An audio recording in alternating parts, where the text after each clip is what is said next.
MacAskill. Thank you, Mr Deputy Speaker.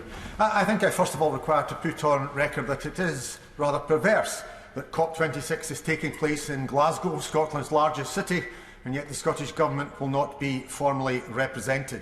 That said, this is not a constitutional debate, and equally I accept that this is the issue of our time. National boundaries will not be respected by global warming, and therefore everything has to be subservient to that.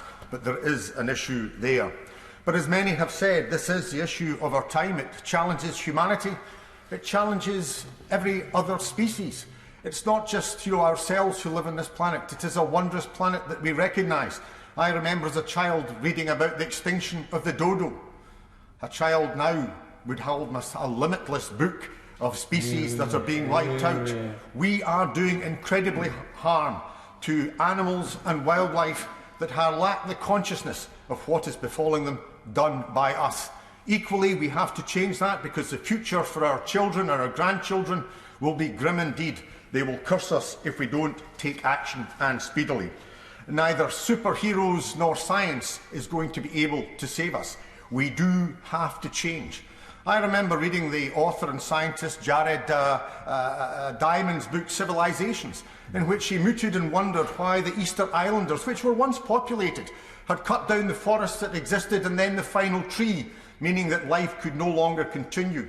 He was unable to give a precise reason, but it did show that societies can bring about their own demise. What happened to the Easter Islands can be a microcosm for all of our planet if we don't make changes, and soon. And it's also the situation that this is an issue that is impacting upon the poor disproportionately. Of course, wealthy countries and indeed wealthy individuals can try and insulate themselves, but as we've seen with tragedies both in California and in Germany, it doesn't matter how wealthy your society. The change to our weather patterns will not recognise that and pass them by. That said, as other speakers have rightly said, it will impact disproportionately upon the poor, not simply in our own land, but across the developed world and across our globe, because those nations least able to afford it will face the harshest consequences. And there are issues about what we have to do, because we will have to subsidise. We have had more than our fair share. We may not be generating, we can argue over the precise percentage, but we have contributed in the past, and we have to recognise that others have to have an opportunity, and we have to change there. The final point I would like to make, Mr Deputy Speaker, is we do have to take people with us on that. We do have to have a transition. In my own constituency, wind turbines are going in, as they are going off the whole of the eastern coast of Scotland. And yet we're not seeing the manufacturing jobs coming in turbines. We're not seeing the benefits coming to our community.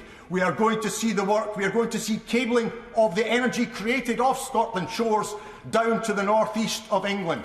That is not right.